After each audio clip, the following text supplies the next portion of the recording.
connection issue. So on weekend, definitely it happens. It happens with me also. Especially when Okay. it was going so well in the flow.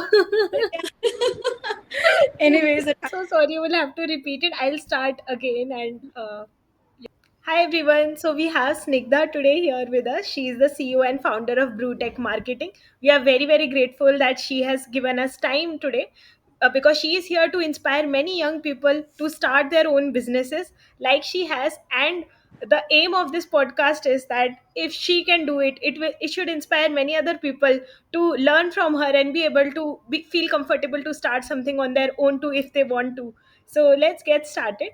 So, Snigdha, thank you for being so kind enough to give us time. Let's start from your background. Can you share a bit about your journey and what motivated you to start your own business? Great. So, thank you so much, Alicia, for inviting me for this podcast. And quickly to cover upon my background, I hail from a city called Patna in Bihar, and I did my initial schooling, my graduation, everything there. And then the southern part of India loved me a lot, and it called me. Bangalore called me, and while working, I did my MBA. I pursued my MBA. I did my further specialization in marketing, and marketing is a thing, marketing and advertising is the thing which has been fascinating since my childhood. Like, I remember those days when many advertisements on television used to come, and I used to prepare my own copywriting. I used to prepare my own jingle. For example, there was one jingle of one of the brand like Tata Sky.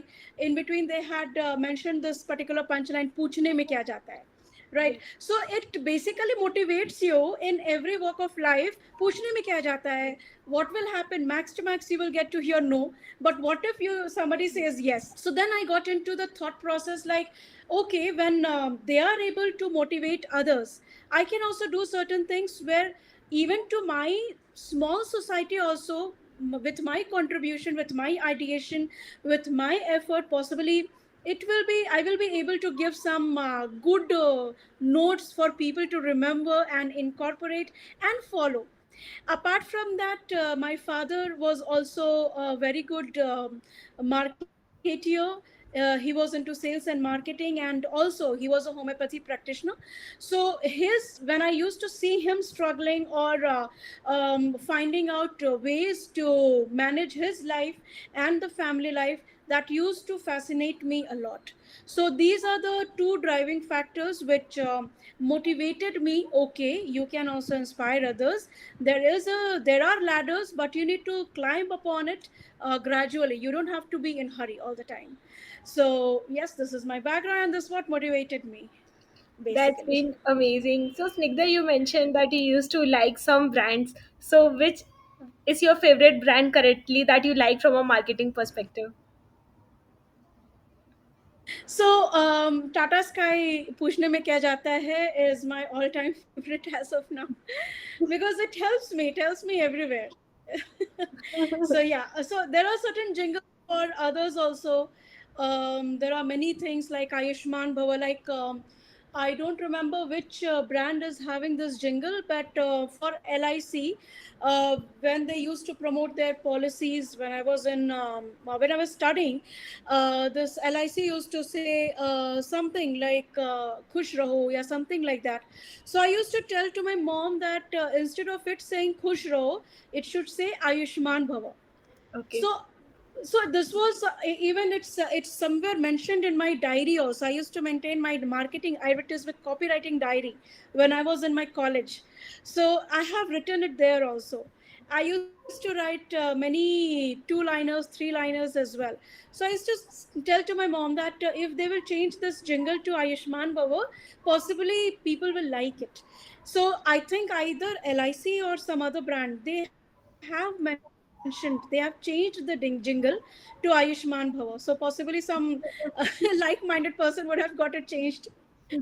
So yes. That's so amazing to know that what you had thought the similar thing and it has been changed. That's really nice.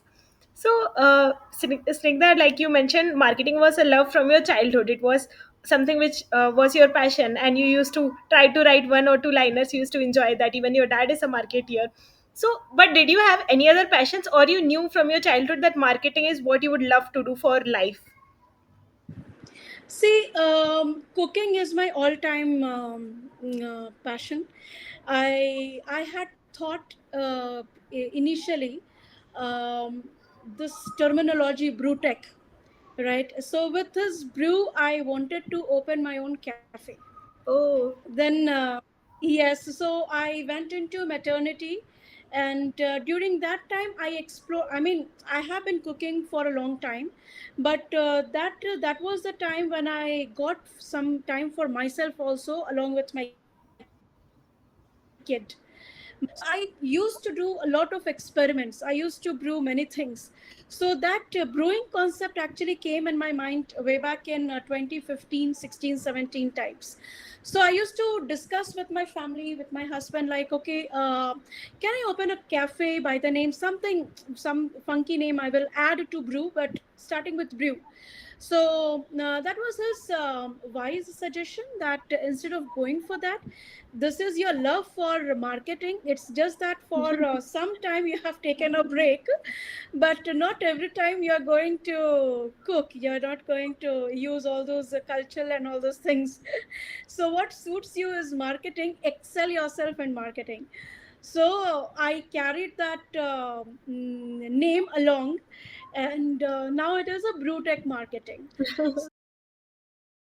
So you have brew, another thing that you love in your I was company mentioning name. So about my that is cooking amazing. skills, but I tried incorporating those ideas in my own marketing stuff. So you see, like when you are at the client side and when you are at the agency side, what the client demands and what the agency ends up offering, uh, at one point it differs. Okay, so the ROIs are not properly measured, or the scope of work is not well defined, or some team understanding. So these are the key ingredients that plays a major role in either making the business more profitable from the marketing point of view, or degrading it. Okay, so while I was into employment, both from the agency perspective, I can say, and from the client perspective, being at the client's desk, I can say that this disconnect was major. Moreover, digital marketing is in its niche. You can say traditional marketing is say around more than 200 years old, but digital marketing is just 10-15 year old. In that, doing mistakes, not reaching the marketing goals and objectives becomes very genuine. It is genuine, the reason being, there are many algorithms that is still getting changed, that is still getting implemented. And what the problem occurs, the problem arises when there is no proper understanding of these changes, of these implementation. That creates a shift and a drift between whatever the goals and objectives are and whatever we are ending up delivering. So that understanding, that staying with the market update is really very important when you are into this business, right? You should know what exactly is the current marketing strategies, and what are the client expectations. How can you blend the traditional and this digital marketing concept? How can you proceed? So a lot of gaps I found in the past 4 5 years before opening my own company. So that's when I decided that, okay, I have coined a term brew. So let me brew all the marketing ingredients, let me mix it up in a more technological way, and let me produce our offerings in the name of Brewtech Marketing to the clients. So that was the idea. So that was the thought process behind BrewTech.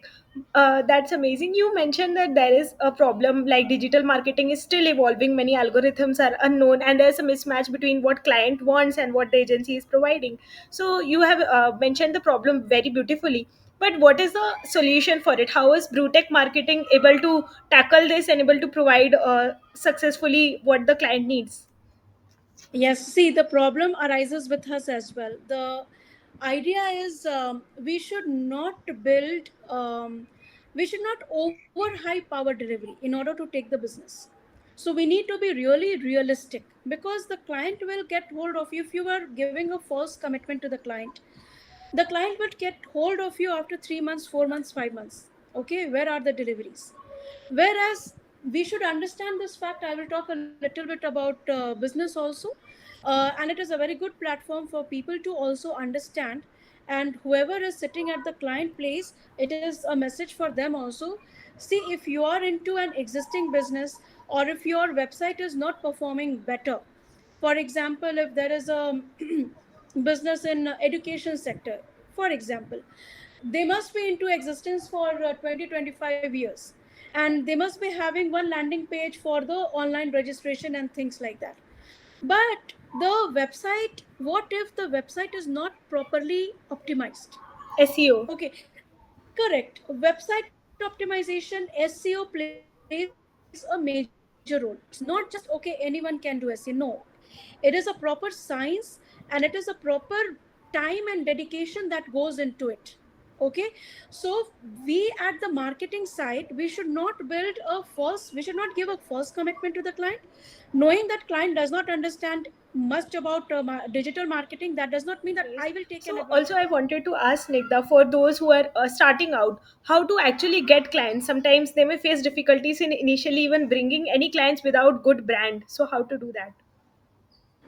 Yes, it happens. See, those who are starting, there are two types of two, three types of startups.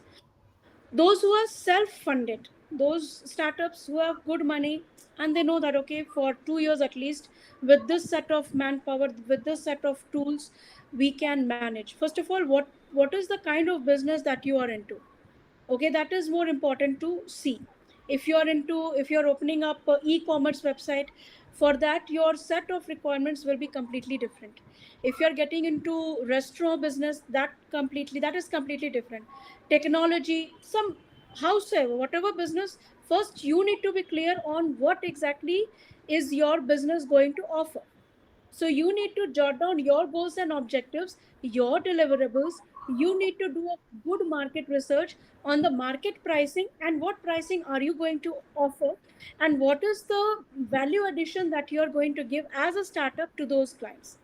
Starting business faces a lot of challenges, but as women, do you feel, is it true that it is a little bit more difficult for women, and if it is, like, what are the challenges you face because of being a woman? Yes, yes, that is very true.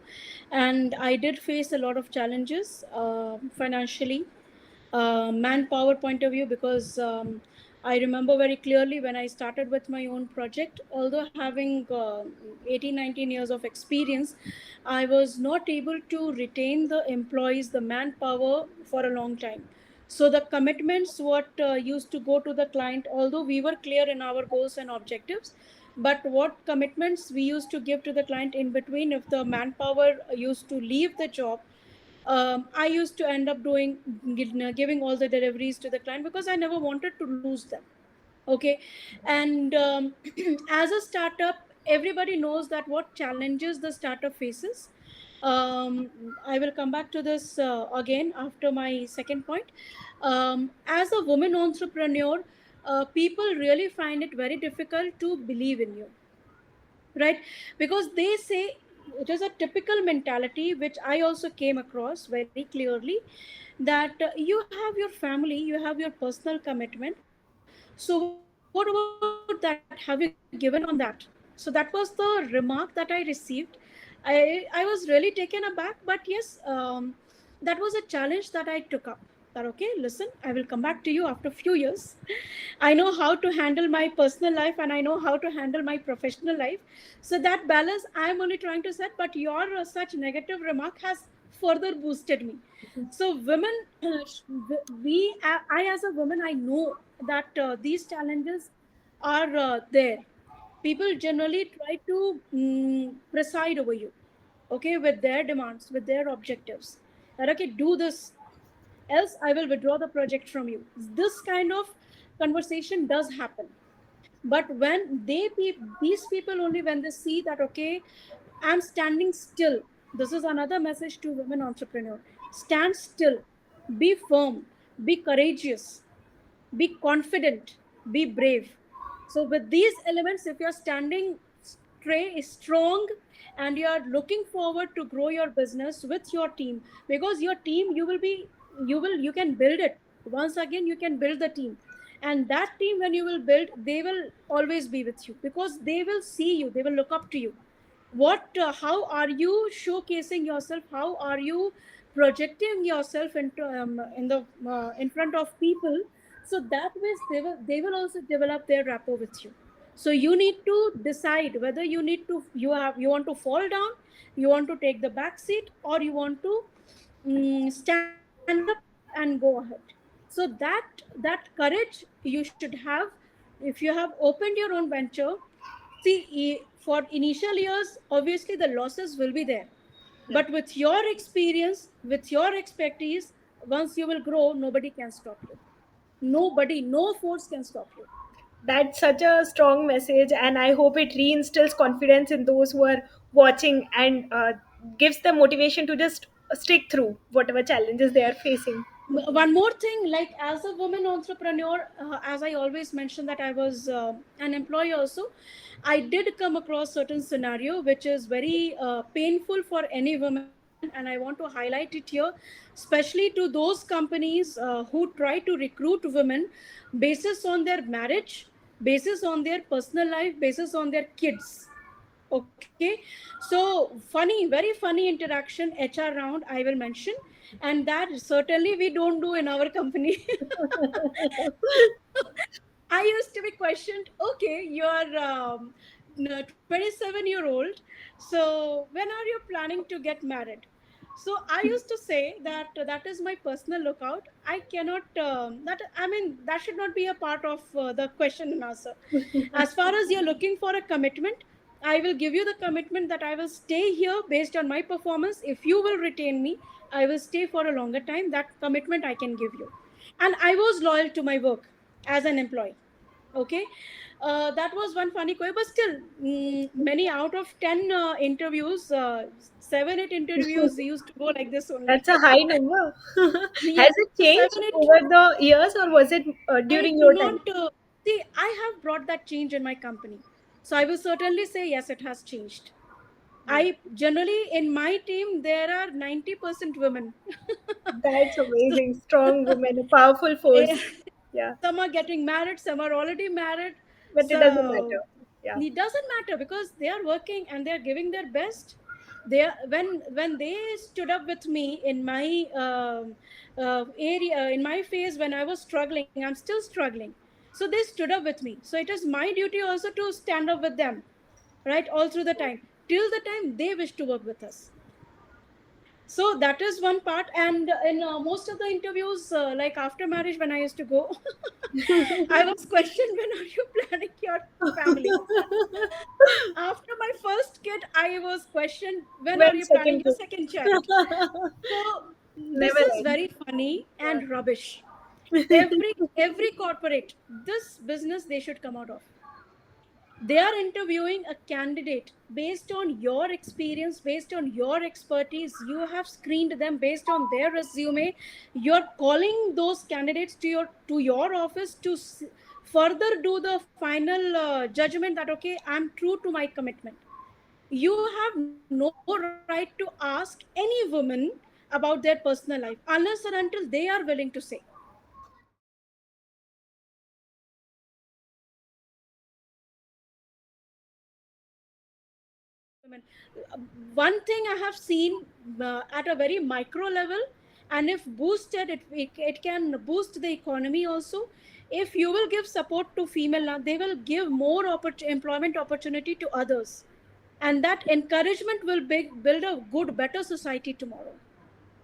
Yeah, that's such So a that should be there. strong message. As they say, like if you educate a man, one man is educated. Educate a woman, an entire family is educated, and so on. So I think it resonates. You mentioned that you face some challenges while retaining talent initially. So I would like to ask you: has your leadership style changed, and what are you doing to retain talent? Because I feel even for startup founders who are starting, it's very difficult for us to get good talent, because at startup you work at initial stages for less money and the work hours are very hectic compared to MNCs or something. Then retaining them is another big challenge. How do you tackle that? Yes. So see, once you screen them, first of all, as a startup, you are only the finance, HR, employee, CEO, everything. Okay, housekeeping, everything. So, wo, but when you interview people, when you bring them on board, possibly they also come with their own thought process of keeping a vision of growth. But in between, in the beginning, as I mentioned, that if you're self-funded, unless and until like you're super rich or you're getting super rich, you're getting into super rich partnership, apart from that scenario, if you're having your own fund to first of all grow up with, so it is important for employees also to understand at that time that okay, the company will grow gradually. If I'm here with my expertise, let me contribute. Further hike, all those health insurance, everything will fall into place. Nothing will come overnight. People want to start their businesses. There are so many ideas in this country. It's an aspirational country right now. So but the thing that stops them many times is the ability to get good funding. So can you talk about your experience of funding, or more like how should an entrepreneur approach this funding scenario in brief? Okay, so quickly, I would like to say, like, if you are a startup, again, there are various scenarios that follows. If you are looking, set your own year. When are you going to put up your startup? So see the market rate, how the market is growing, and what is the fund that you will require after 10 years, or after 5 years, or after 2 years. You either with your employment or house or whichever currently you are into, whatever business you are doing, where work you're doing, start saving on that part. Put from your personal self, put those savings in mutual fund. Okay, it will definitely reap you later on when you will open your own venture with your own capital. Okay, so that is one. Based on your nature of business, identify like-minded partners. So if you are into marketing, and if you are getting into the partnership, like from a technology company or something like that, so it will definitely, that kind of rift happens. So go with like-minded investors. They will definitely be interested in your offerings, and more than you, they will understand your business better and faster, so that investment funding will become faster. And here I would like to put a sarcastic comment. If you are a boy and a startup, you will be getting bank loan faster. As a female, you will not. Every bank said no to me when I approached last year. So never be hopeful if you're a female entrepreneur. Never be hopeful from the bank. They will always say that be into existence for 3 years, then only you will become eligible, unless you have a strong reference. But yes, if you are a male entrepreneur, you will not face a bank problem also. So yes, be very clear with your offerings. Do a proper market analysis. Prepare a proper deck, pitch deck, where you want investors to invest in. You should always be able to answer why they have to invest in you. What is the benefit they are going to get? What is the percentage that you have decided to share with the investors? What if the investor go extra above and say, demand that okay, I will take this much of share? So what will be your answers? You should never get like, you should never go without answer. You should be prepared with all scenarios. So do a lot of mock up internally. Be ready with all the answers and be firm at your decision. Because again, whatever struggle you will face initially, that is going to reap you as benefit later on. So never compromise on the struggle. Okay, so be well prepared and do a lot of internal mock-ups. That's, I think, a good advice for those who are listening. So I'd like to end by asking the last question. So this, I'm sure there must be some bigger vision or purpose with which you started this. So what is the impact that you are looking to create in the future, and what does this mean to you? Like in the long run, what are you trying to solve? Like deeply, what is the thing? which Yes. See, my two major objectives are: first is I want to grow this company, Brutech Marketing, in partnership with another company or howsoever. But yes, that support at one point you do need from your like-minded people. So that strongly is recommended. That is point number one. Point number two is there are many people in our society, defined society, undefined society, from the remote area, they never get good opportunity in the market, although they are very deserving candidates. So I personally end up getting into tier 2, tier 3 cities, and I try to carve out talents from there. So they are the people who suffer a lot because they always dream of doing something big, but they never get that exposure. So I try my level best to first cater to those people who always dream of doing it, but they end up doing nothing. They compromise on their career. So that I really look for such kind of people who are willing to not give up on their career. I'm there with them. That's so nice. I think I see so many things. One is humility, and one is gratitude for whatever you have, and also giving success to your team. I think these are the qualities which people will observe in a founder and hope to learn from that. And it's such a noble thought that your bigger vision is to help people who are not having sufficient exposure. So I hope that your company grows a lot and you inspire a lot of young entrepreneurs to do start on their own. So thank you so much, Snigdha, for taking out the time. This means a lot, and a very big thank you from the whole YouTube audience who's watching. Thank you so much.